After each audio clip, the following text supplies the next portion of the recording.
हुजूर ने हमें बतलाया कि पिछले लोग अपने रब को कैसे मनाते थे, वो किस तरह उसके हुजूर नाज अर्ज करते थे। हुजूर ने हमें अल्लाह को मनाने के तरीके भी बतलाए। फरमाया जब माँ बाप दुआ मांगेंगे औलाद के हक में तो वो मान जाएगा। हुजूर अलैहिस्सलाम ने फरमाया जब मुसाफिर दुआ मांगेगा तो अल्लाह मान जाएगा। फरमाया मेरे रसूल करीम ने जब बीमार दुआ मांगेगा तो अल्लाह मान जाएगा। और सैयद आलम अलैहिस्सलाम फरमाने लगे जब तुम्हारे ज़ईफ, कमज़ोर, मजबूर लोग दुआ मांगेंगे तो अल्लाह मान जाएगा। और हुजूर ने फरमाया जब तुम फ़र्ज अदा करके दुआ मांगोगे तो अल्लाह मान जाएगा। और मेरे महबूब ने फरमाया जब पिछली रात उठ के तुम उसके हुजूर अर्ज करोगे तो वो तुम्हारी दुआओं को कबूल कर लेगा, वो तुम मान जाएगा। और हुजूर ने हमें दिन बताए, फरमाया जुमे वाले दिन मांगना मान जाएगा, शब कदर को मांग लेना मान जाएगा, शब बारात में दुआएं करना वो मान जाएगा, रमजान की रातों में मांगना मान जाएगा, कुरान पाक के ख़त्म के मौके पर दुआ करना मान जाएगा। तरीके बतलाए। अब ये है कि हमने तो मांगना था ना उसकी बारगाह में, हमने तो हाजिर होना था, हमने तो जाना था। अब हमने आगे बढ़ना है, उसके हुजूर अर्ज करना है। हुजूर ने हमें बतलाया कि मोमिन मुत्तकी होता है ना, परहेजगार होता है, तो इसने कुछ नेकियां भी की होती हैं। जिस तरह इसे अपने गुनाहों का पता होता है ना, इसे पता होता है कि नहीं यार फलां काम मैंने फ़कत अल्लाह की रज़ा के लिए किया हुआ है, तो मेरा और मेरे रब का राज है। फरमाया जब तुम बड़े उलझ जाओ ना, जब तुम बड़ी आजमाइश में आ जाओ और जब तुम समझ लो कि अब मैं बड़ी तकलीफ में आ गया हूं, तो फिर एक तरीका हुजूर ने हमें और भी बतलाया मांगने का, एक और तरीका भी बतलाया। और वो रवायत सही मुस्लिम में मौजूद है। रावी हजरत अब्दुल्ला इब्न उमर रदी अल्लाह ताला हुजूर फरमाते हैं 3 लोग सफर कर रहे थे। ये आप अंदाजा फरमाइए, सही मुस्लिम की हदीस है। जरा हुजूर के समझाने का एक ये रंग भी है अल्लाह को मनाने का, एक ये अंदाज भी है उसकी बारगाह में गुजारिशात पेश करने का, ये भी एक तरीका हुजूर ने हमें बतलाया। अगरचे अपनी नेकियों को छुपाना चाहिए, नेकियां जो छुपी हुई होती हैं वो कीमती होती हैं, वो कीमती चीजें होती हैं जो लोगों ने छुपा करके रखी होती हैं। हजरत अब्दुल्ला इब्न उमर फरमाने लगे कि नबी पाक सल्लल्लाहु अलैहि वसल्लम फरमाते हैं 3 लोग सफर कर रहे थे, रास्ते में तूफान आ गया, तेज बारिश शुरू हो गई, तो हुजूर फरमाते हैं वो तीनों बारिश से बचने के लिए एक गार में छुप गए। उनको पता है पुराने जमाने के अंदर गारें होती थी और लोग जब सफर करते थे लंबे तो पत्थरों और पहाड़ों के बीच में से सफर करते थे। वो गार के अंदर चले गए। अब चूंकि तूफान बहुत ज्यादा था, जब वो गार के अंदर चले गए तो अल्लाह के प्यारे हबीब सल्लल्लाहु अलैहि वसल्लम फरमाते हैं पत्थर ऊपर से लुढ़कता हुआ आया और गार के मुंह के आगे आके उसने गार को बंद कर दिया। अब इतना तेज और इस मजबूती के साथ वो पत्थर लगा और इतना सही फिट हुआ कि अंदर रोशनी आनी भी खत्म हो गई। अब 3 लोग हैं, थोड़ी देर तो वो परेशान रहे कि शायद अब कभी बच नहीं सकेंगे, शायद चारों जानिब अंधेरा ही है और अंधेरा ही रहेगा, शायद यहां से निकलने के लिए अब हमें कोई रास्ता मुयस्सर नहीं आएगा। वो पहले तो परेशान हुए, फिर कहने लगे यार इस तरह करो, जरा गौर कीजिएगा मेरी बात पे। फरमाया इस तरह करो, अगर कोई जिंदगी में नेकी की है ना तो जरा उस नेकी को याद तो करो और याद करके उस मालिक के हुजूर अर्ज तो करो, वो करीम है, कोई आखो शायद मन जावे ते गल कम ततड़ी दा बन जावे, अर्ज तो करो उनमें से। ये आप अंदाजा फरमाइए, ये बात बयान कौन कर रहा है? ये मदीने वाले रसूल बयान कर रहे हैं, ये नबी पाक अलैहिस्सलाम ने बयान फरमाया। ये वो कहानी है जो हमें हमारे नबी पाक ने सुनाई, रसूल करीम अलैहिस्सलाम ने हमें बतलाई, ये दास्तान मोहब्बत। हुजूर फरमाने लगे एक ने उनमें से हाथ उठाए और उसने अंदाज क्या छेड़ा, अर्ज करने लगा अल्लाह तो जानता है ना मैंने बकरियां रखी हैं, मैं गरीब हूं, मजदूर हूं, और मालिक तू ये भी जानता है कि मेरे बच्चे भी हैं, बीवी भी है, पर मैं जब भी घर लौटा हूं तो दूध मैंने बच्चों और बीवी को पहले नहीं दिया, बूढ़े माँ बाप को पहले दिया। अल्लाह मैंने उनके साथ हमेशा करम के बाजू खोल कर मामला किया। वो गार में तन्हा बैठे हैं और अपने मालिक को मना रहे हैं।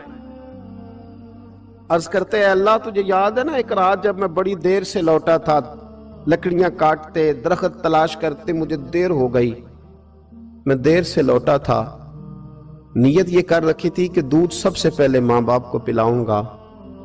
मालिक जब मैं लौटा तो वो बूढ़े थक हार के सो गए थे।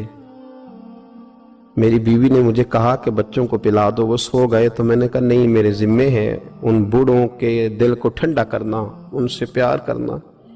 अल्लाह बीवी मांगती रही, बच्चे तलब करते रहे, मेरी टांगों में घूमते रहे, बार बार आते रहे, पर मैंने दूध नहीं पिलाया।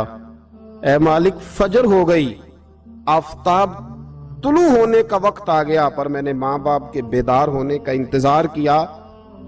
ऐ अल्लाह वो जब उठे तो उनकी आंखों में जो मेरे लिए दुआ थी और उनके सीनों में जो मेरे लिए करम था, अगर तेरी बारगाह में वो नेकी कबूल है तो मालिक फिर रहम फरमा, न इस मुश्किल से आसानी अता फरमा।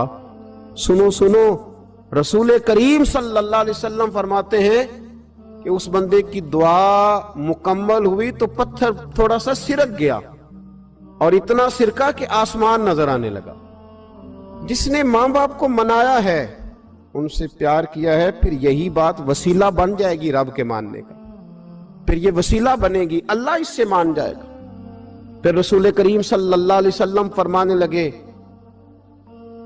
दूसरा बोला और अर्ज करने लगा कि ऐ अल्लाह तू जानता है मुझे अपने चचा की बेटी भाने लगी थी, मैं उसकी तरफ रगबत करने लगा था, और मैंने जब उससे जाके इरादा किया कि मैं तेरा तालिब हूं, तो उसने मुझे कहा कि पहले 100 दिनार लाओ बाना। तो अल्लाह मैंने मुशक्कत करके 100 दिनार जमा किए, और जब मैं पूरी तरह उस पर हावी हो गया, वो मेरे कब्जे में आ गई और गुनाह का मैंने इरादा कर लिया, तो उस औरत के मुंह से एक जुमला निकला कि अल्लाह से डर।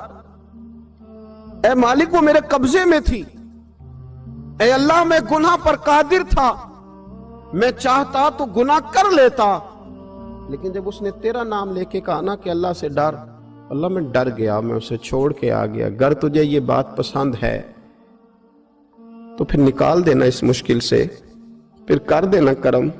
अल्लाह मेरी भी तो चढ़ती जवानी थी ना, मैं भी तो सब कुछ कर सकता था, पर तेरे लिए, तेरी खातर मैं लज्जत गुनाह से बाज रहा, तो अल्लाह तू रहमत फरमा दे। हुजूर फरमाते हैं उसकी दुआ मुकम्मल हुई थी कि पत्थर थोड़ा और सिरक गया। फिर तीसरा बोला और उसने बोल के कहा, अल्लाह एक मजदूर को, एक दिहाड़ीदार को, एक गरीब को मैंने काम पे रखा हुआ था, ये तेरा और मेरा राज है अल्लाह। वो मजदूर, वो दिहाड़ीदार मेरे पास काम पे लगा था, कुछ चावल मैंने उसकी उजरत मुकर्रर कर दी कि तू काम मुकम्मल करेगा तो मैं तुझे दूंगा।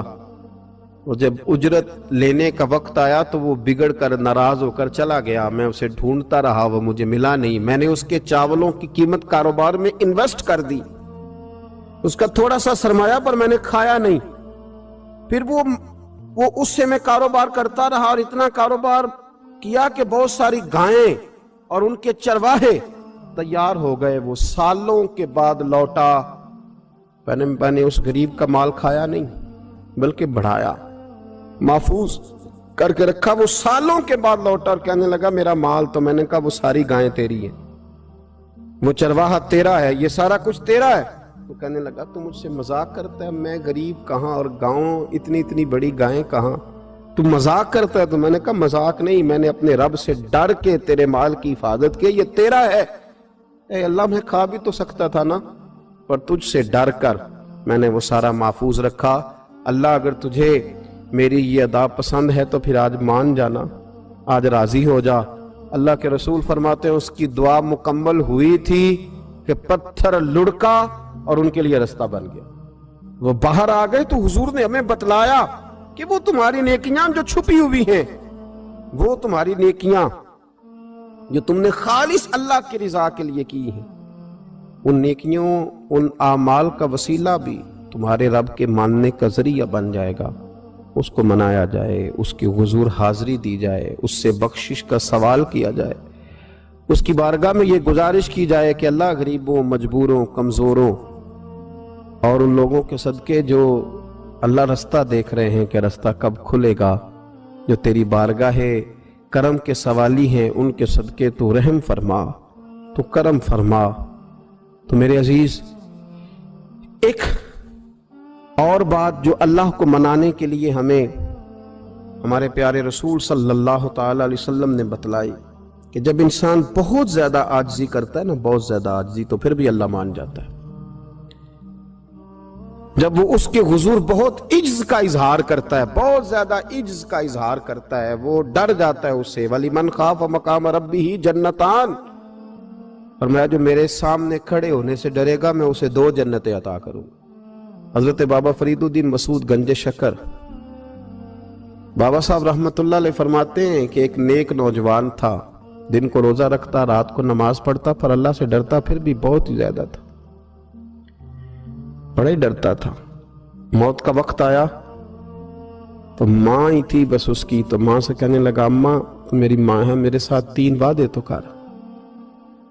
اس نے کہا پتر تو بتا، آخری ہج کی لے رہا ہے اور اس غریبنی ماں سے تو وعدہ لے رہا ہے، بتا کیا وعدہ ہے؟ تو عرض کرنے لگا اماں جب میں مر جاؤں نا تو میرے گلے میں رسی ڈال کے تو مجھے گھمانا گھر کے صحن میں، اور لوگوں کو کہنا جو رب کی نافرمانی کرے اس کا یہی حال ہوتا ہے۔ یہ اعلان کرنا جو اللہ کے نافرمان ہوں ان کا یہی اشر کیا جانا چاہیے۔ اور اماں پھر دوسرا وعدہ کر، میرا رات کو جنازہ اٹھایا جائے، میں نہیں چاہتا کہ کسی کے منہ سے یہ لفظ نکل جائیں کہ وہ دیکھو اللہ کا نافرمان جا رہا ہے، رات کو میرا جنازہ اٹھانا۔ اور اماں تیسرا میرے ساتھ وعدہ کر کہ لوگ مجھے دفن کر کے آ جائیں گے تو میری قبر پہ چلی جائے گی، عمل میرے پاس کوئی نہیں، پر مجھے لگتا ہے ماں کے قدموں کی برکت سے عرش کا مالک بھی رحم فرمائے گا۔ اماں تو وعدہ کر کہ میرے ساتھ وعدہ کر۔ بابا صاحب رحمت اللہ علیہ فرمانے لگے کہ ماں بوڑھی ماں نے وعدہ کر لیا، کہا بیٹے ٹھیک ہے، اگر تیری یہی ضد ہے تو میں تیار ہوں۔ پھر اس نے کلمہ شہادت پڑھا، اس نوجوان کی روح پرواز کر گئی۔ بوڑھی ماں نے رسی منگائی تو وَلِمَنْ خَافَ مَقَامَ رَبِّهِ جَنَّتَانِ، جو ڈر جائے، اس نے تو کہا تھا نا کہ رسی ڈال کے گھمانا اور کہنا یہ اللہ کا نافرمان ہے، اس کا یہی اشر ہونا چاہیے تھا۔ لیکن جب ماں گلے میں رسی ڈالنے لگی تو گھر کے ہر کونے سے آواز آنے لگی، خبردار یہ رب کا دوست ہے، اللہ کے دوستوں کے ساتھ اس طرح کا معاملہ نہ کیا جائے، اسے چھوڑ دیا جائے۔ اور کہا تمہیں کچھ بھی اور کرنے کی ضرورت نہیں ہے، یہ تو رب کا دوست ہے اور رب کی بارگاہ میں حاضر ہو گیا۔ کچھ کوئی بندہ کہے گا کہ یہ تو ایک بابا فرید کا سنایا ہوا واقعہ ہے، سنیے، بخاری میں حدیث ہے، نبی پاک صلی اللہ علیہ وسلم نے فرمایا، حضرت ابو ہریرہ رضی اللہ تعالیٰ عنہ راوی ہیں، حضور فرماتے ایک شخص مرنے لگا تو اپنے بچوں سے کہنے لگا کہ میں جب مر جاؤں تو مجھے جلا دینا، اور پھر میرے جلے ہوئے وجود کو پیس دینا، پھر مجھے ہوا میں اڑا دینا۔ پتر مجھے اڑا دینا، مجھے بڑا ڈر لگتا ہے، اگر رب نے مجھ سے حساب پوچھا تو میں قابل نہیں ہوں، اڑا دینا مجھے ہواؤں میں۔ اگر اس نے مجھ سے عذاب لیا تو حساب لیا تو بڑا سخت حساب لے گا۔ حضور فرماتے ہیں، بخاری میں موجود ہے، اس کے بچوں نے اسی طرح کیا، اس کے مرنے کے بعد اسے جلایا، ہوا میں اڑا دیا۔ اللہ کے محبوب فرماتے ہیں رب کریم نے حکم دیا زمین کو کہ اس کے ذرات کو جمع کرو، زمین نے ذرے جمع کیے، خدا نے حکم دیا تو اس کا وجود پھر سے اسی شکل میں آیا۔ تو رب کریم نے فرمایا یہ جو تو نے وصیت کی تو کیوں کی؟ اللہ جانتا ہے کہ نہیں جانتا؟ یہ کی تو کیوں کی؟ تو رو پڑا، کہنے لگا اللہ میرے اندر تو طاقت نہیں تھی تیرے سامنے کھڑا ہو کے حساب دے سکوں، تجھے منانے کے لیے تیرے خوف سے ڈر گیا، میں ڈر گیا۔ اگرچہ ہمارے بزرگوں نے لکھا ہے کہ آج یہ وصیت کرنا، اس رنگ میں یہ طرز اختیار کرنا درست نہیں، لیکن آپ غور فرمائیے کہ نبی پاک علیہ السلام فرماتے ہیں جب اس نے کہا اللہ تجھ سے ڈر کے یہ کیا، تو رب کریم نے فرمایا جا پھر میں نے تیری مغفرت کر دی، کیونکہ اللہ کو پتا تھا یہ دل سے بات کر رہا ہے۔ ایک چوتھی بات میرے رسول پاک علیہ السلام نے فرمایا کہ جب رب نہ مانے تو پھر وہ کمزوروں کے صدقے مان جاتا ہے۔ پھر وہ ضعیفوں کے صدقے مان جاتا ہے. فرمایا اللہ تم سے بارشیں روکنا چاہتا ہے پر تمہارے ضعیفوں، کمزوروں، غریبوں کے صدقے، مجبوروں کے صدقے وہ تم پر بارشیں برساتا ہے. حضور فرماتے ہیں رباش غازہ اغبر لو اقسم علی اللہ لا برا. کچھ ایسے لوگ ہوتے ہیں کہ ان کے بالوں میں خاک پڑی ہوتی ہے، چہروں پہ مٹی الجھے ہوئے ہوتے ہیں، لیکن اگر وہ اللہ پہ قسم کھا لیں تو اللہ ان کی قسم بھی پوری کر دیتا ہے.